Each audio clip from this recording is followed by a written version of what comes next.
Hi guys, ನಮಸ್ತೆ ಎಲ್ಲರಿಗೂ. ನಾನು ಗಣೇಶನ ಫೆಸ್ಟಿವಲಿಗೆ ಬಹಳ ಸುಲಭವಾಗಿ ಯಾರು ಬೇಕಾದರೂ ಮಾಡುವಂತಹ ಒಂದು ಲಡ್ಡನ್ನು ಮಾಡಿ ತೋರಿಸ್ತೀನಿ. ನೈವೇದ್ಯಕ್ಕಾಗಿರ್ಬೋದು ಅಥವಾ ನೀವು ಪ್ರಸಾದ ಥರ ಆದರೂ ಇದನ್ನು ಮಾಡ್ಬೋದು. ತುಂಬ ಅದ್ಭುತವಾಗಿರುತ್ತೆ. 305 ಗ್ರಾಮಷ್ಟು ಕಡಲೆ ಹಿಟ್ಟನ್ನು ತೊಗೊಂಡಿದ್ದೀನಿ.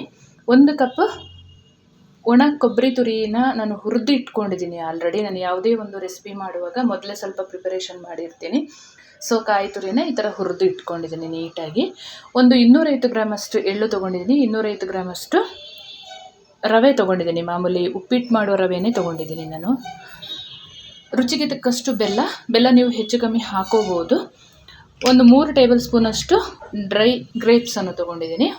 2 ಟೇಬಲ್ ಸ್ಪೂನಷ್ಟು ಕಾಜು ತೊಗೊಂಡಿದ್ದೀನಿ, ಅಂದರೆ ಗೋಡಂಬಿ. 2 ಟೇಬಲ್ ಸ್ಪೂನಷ್ಟು ಬಾದಾಮನ್ನು ಕಟ್ ಮಾಡಿ ಇಟ್ಕೊಂಡಿದ್ದೀನಿ. ತುಪ್ಪ ತೊಗೊಂಡಿದ್ದೀನಿ ನಾನು. ಸ್ವಲ್ಪ ಏಲಕ್ಕಿ ಪೌಡ್ರನ್ನು ಇಟ್ಕೊಂಡಿದ್ದೀನಿ. ಇಷ್ಟೇ. ನೀಟಾಗಿ ಎಲ್ಲವನ್ನು ಹುರ್ಕೋಬೇಕು. ಹೇಗೆ ಪ್ರಿಪರೇಷನ್ ಮಾಡೋದು ಅಂತ ಹೇಳ್ತೀನಿ. ಬಹಳ ಬೇಗ, ಬಹಳ ಸುಲಭವಾಗಿ ಮಾಡ್ಕೋಬೋದು ಇದನ್ನು. ಫಸ್ಟ್ ನಾವು ಈ ಬೆಲ್ಲ ನೀರು ಮಾಡ್ಕೊಳ್ಳೋಣ. ಪಾಕ ಏನು ಬರುವಂಥದ್ದಿಲ್ಲ, ಬೆಲ್ಲ ಕರಗಿಸ್ಕೊಂಡ್ರೆ ಆಯಿತು. ಬೆಲ್ಲ ಕರಗಿಸ್ಕೊಳ್ಳೋಕೆ ಒಂದು ಪಾತ್ರೆ ಬಿಸಿಗೆ ಇಟ್ಕೊಂಡಿದ್ದೀನಿ. ಅರ್ಧ ಕಪ್ಪಷ್ಟು ನೀರು ಹಾಕೊಳ್ತಾ ಇದ್ದೀನಿ. ಕರಗ್ಲಿ. ನಾವು ಇನ್ನೊಂದು ಪ್ಯಾನ್ ಇಟ್ಕೊಂಡು ಇದನ್ನೆಲ್ಲ ಹುರ್ಕೊಳ್ಳೋಣ.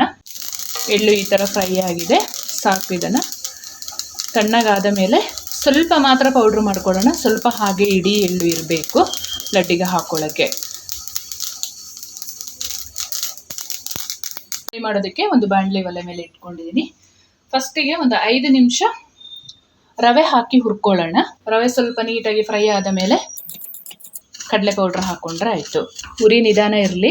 ರವೆ ಈ ಥರ ಫ್ರೈ ಆಗಿದೆ, ಸಾಕಿದು. ಕಡಲೆ ಪೌಡ್ರನ್ನು ಹಾಕ್ಕೊಳ್ಳೋಣ.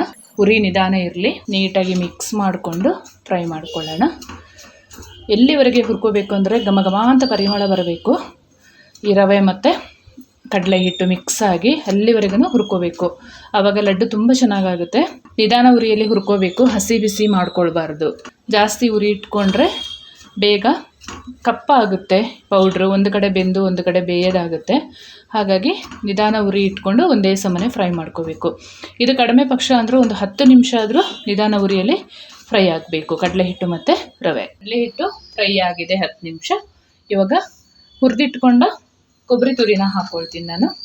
ನೀಟಾಗಿ ಒಂದು 5 ನಿಮಿಷ ನಿಧಾನ ಉರಿಯಲ್ಲಿ ಮಿಕ್ಸ್ ಮಾಡ್ಕೊತ ಹುರಿಯೋಣ. ಸ್ವಲ್ಪ ಎಳ್ಳನ್ನು ಸಣ್ಣ ಜಾರಿಗೆ ಹಾಕ್ಕೊಂಡು ಪೌಡ್ರ್ ಮಾಡ್ಕೊಳ್ಳೋಣ. ಎಳ್ಳು ಈ ಥರ ಪೌಡ್ರ್ ಆಗಿದೆ, ಅದನ್ನು ಕೂಡ ಸೇರಿಸ್ಕೊಳ್ತಾ ಇದ್ದೀನಿ. ನೀಟಾಗಿ ಮಿಕ್ಸ್ ಮಾಡ್ಕೊತ ಇನ್ನೊಂದು 5 ನಿಮಿಷ ಹುರ್ಕೊಳ್ಳೋಣ. ಇವಾಗ ಒಂದೊಂದೇ ಚಮಚ ತುಪ್ಪ ಹಾಕ್ಕೊಂಡು ಮಿಕ್ಸ್ ಮಾಡ್ಕೊಳ್ಳೋಣ. ನೀಟಾಗಿ ಮಿಕ್ಸ್ ಮಾಡ್ಕೊಳ್ಬೇಕು.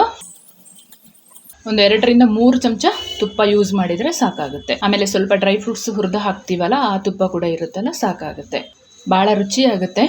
ಈ ಥರ ನೀವು ಒಂದ್ಸರಿ ಲಡ್ಡು ಮಾಡಿ ನೋಡಿ. ಹೇಗೆ ಬಂತು ನನಗೆ ಕಮೆಂಟಲ್ಲಿ ತಪ್ಪದೆ ತಿಳಿಸ್ಬೇಕು ನೀವು. ತುಪ್ಪದಲ್ಲಿ ಈ ಥರ ಡ್ರೈ ಫ್ರೂಟ್ಸನ್ನು ಹುರಿದಿಟ್ಕೊಳ್ತಾ ಇದ್ದೀನಿ. ಇದನ್ನು ಬೆಲ್ಲದ ನೀರು ಹಾಕಿದ ಮೇಲೆ ಹಾಕ್ಕೊಳ್ಳೋಣ. ಏಲಕ್ಕಿ ಪೌಡ್ರನ್ನು ಹಾಕ್ಕೊಳ್ತಾ ಇದ್ದೀನಿ.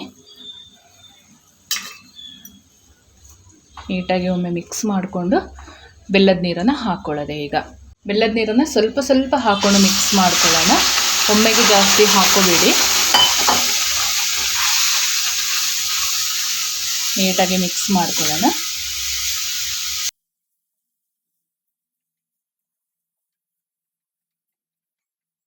ಬೆಲ್ಲದ ನೀರು ಹಾಕಿ ಈ ಥರ ಮಿಕ್ಸ್ ಆದಮೇಲೆ ಡ್ರೈ ಫ್ರೂಟ್ಸನ್ನು ಹಾಕ್ಕೊಳ್ಳೋಣ. ನೀಟಾಗಿ ಮಿಕ್ಸ್ ಮಾಡಿಕೊಂಡು ಒಂದು 2 ನಿಮಿಷ ಮುಚ್ಚಿ ಹಾಗೆ ಬಿಡೋಣ. ಆಮೇಲಿಂದ ಲಡ್ಡು ಕಟ್ಕೊಂಡ್ರೆ ಆಯಿತು. ಅದ್ಭುತವಾದ ಗಣೇಶನಿಗೆ ಪ್ರಿಯವಾದ ಲಡ್ಡು ರೆಡಿಯಾಗೇ ಹೋಯ್ತು ನೋಡಿ. ಎಷ್ಟು ಬೇಗ ಆಯಿತು. ಬಹಳ ಸುಲಭ ವಿಧಾನದಲ್ಲಿ ತೋರಿಸ್ಕೊಟ್ಟಿದ್ದೀನಿ. ನೀವು ನಿಮ್ಮ ಮನೆಯಲ್ಲಿ ಗಣೇಶ ಹಬ್ಬಕ್ಕೆ ಈ ಥರ ಲಡ್ಡು ಮಾಡಿ. ಮುಚ್ಚಿ 2 ನಿಮಿಷ ಆಗಿದೆ. ಇವಾಗ ಲಡ್ಡು ಕಟ್ಕೊಳ್ಳೋಣ. ನೋಡಿ, ಸ್ವಲ್ಪ ಕೈಗೆ ತುಪ್ಪ ಹಾಕ್ಕೊಂಡು ಲಡ್ಡುನ ಎಷ್ಟು ದಪ್ಪ ಬೇಕೋ ಅಷ್ಟು ದಪ್ಪ ಕಟ್ಕೊಂಡ್ರೆ ಆಯಿತು. ನಾನು ಈ ಥರ ಮೀಡಿಯಮ್ ಸೈಜಲ್ಲಿ ಕಟ್ಕೊಳ್ತಾ ಇದ್ದೀನಿ. ಬಿಸಿ ಇರುತ್ತೆ, ನೋಡ್ಕೊಂಡು ಕಟ್ಕೊಳ್ಳಿ.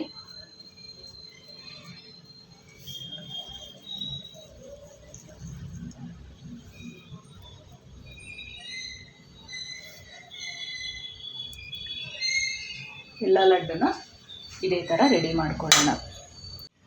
1 ತಿಂಗಳಾದರೂ ಈ ಲಡ್ಡು ಹಾಳಾಗಲ್ಲ. ನೀವು ಹಬ್ಬ ಹರಿದಿನ ಇದ್ದಾಗ ಈ ಥರ ಎಲ್ಲವನ್ನು ಹುರಿದಿಟ್ಕೊಳ್ಳಿ. ಮೊದಲೇ ಪ್ರಿಪರೇಷನ್ ಮಾಡ್ಕೊಳ್ಳಿ. ಆವಾಗ ನಿಮಗೆ ಹಬ್ಬದಲ್ಲೆಲ್ಲ ಅಷ್ಟು ಕಷ್ಟ ಅನಿಸಲ್ಲ. ಸ್ವಲ್ಪ ಸ್ವಲ್ಪ ತಗೊಳ್ಳೋದು, ಒಂದೊಂದು ಗೋಡಂಬಿ ಮಿಕ್ಸ್ ಆಗುವಾಗೆ ತಗೊಳ್ಳಿ, ಆವಾಗ ತುಂಬ ಚೆನ್ನಾಗಾಗುತ್ತೆ ಲಡ್ಡು ತಿನ್ನುವಾಗ.